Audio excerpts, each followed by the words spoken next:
La vie de Nafissa Sahar a été bouleversée ces 2 dernières années. Originaire de Jalalabad, dans l'est de l'Afghanistan, la journaliste vit depuis novembre 2021 à Düsseldorf, en Allemagne. Animatrice de radio, Nafissa Sahar s'est sentie en danger quand les talibans ont pris le pouvoir il y a 2 ans. Pour l'instant, elle essaye de s'adapter à une nouvelle vie dans un nouveau pays. Elle espère pouvoir reprendre son métier, mais tout d'abord, elle doit surmonter la barrière linguistique.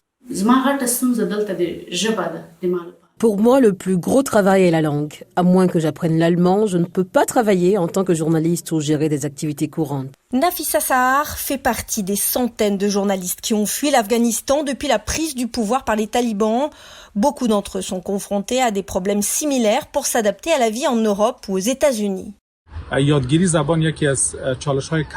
L'apprentissage de la langue est l'un des défis majeurs pour les journalistes. Malheureusement, cela les oblige à travailler dans d'autres domaines. À moins que les journalistes nouvellement arrivés ne parlent couramment la langue du pays, il leur sera très difficile de trouver des emplois dans leur propre domaine.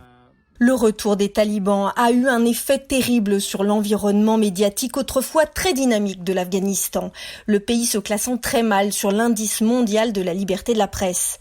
Selon Reporters sans frontières, environ 80% des femmes ont perdu leur emploi dans les médias et plus de la moitié des organes d'information du pays ont fermé. Parmi ceux qui ont fermé figure l'ancien employeur de Sahar, Radio Nargis, qui diffusait à destination des femmes jusqu'en 2022. Si elle était restée à Jalalabad, Sahar dit qu'elle n'aurait eu d'autre choix que de rester dans sa maison. J'aurais dû faire face à beaucoup de problèmes psychologiques parce que je serais à la maison. Je ne pourrais rien faire. Tous mes droits m'auraient été retirés, tout comme les autres femmes. Pour Nafissa Sahar, l'avenir des femmes afghanes semble sombre sous le régime taliban qui a rétabli des mesures restrictives, notamment l'interdiction d'étudier. Si la situation continue, l'avenir des femmes en Afghanistan est sombre. Comment un pays peut-il avoir un bel avenir si les portes de l'éducation sont fermées ?